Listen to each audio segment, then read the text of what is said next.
It continues to look like they're really gonna do this. Adam Mosseri took to Threads to describe in a thread their Fediverse plans going forward, including following non-Threads accounts, showing replies from other platforms, and follower portability.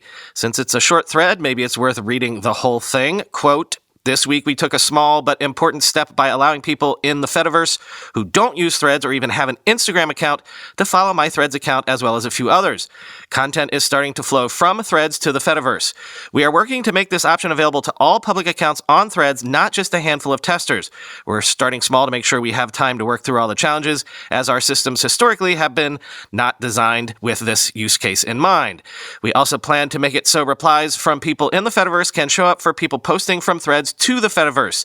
It's a bad experience now that I have to leave the Threads app to see replies I'm getting from the broader community. We also plan to build support for Threads users to follow Fediverse accounts so that content can flow from the Fediverse back into Threads. There is a fair amount to figure out with regards to privacy and integrity, but we're actively working through those issues. Eventually, it should also be possible to enable creators to leave Threads and take their followers with them to another app/server. I believe that it's important that creators own their relationship with their audience. I expect all of this to take the better part of a year and to roll out in stages. That's a lot longer than I or anybody on the team wants, but it's the reality given all the other work we need to be balanced." End quote.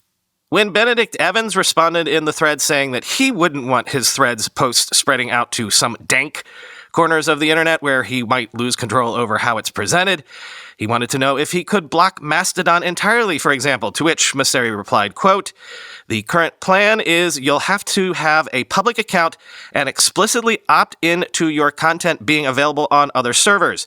This is consistent with what other large players like WordPress are doing, but somewhat controversial within the Mastodon community. If we end defaulting people in, we'll absolutely offer an opt-out, but we're not currently moving in that direction," end quote.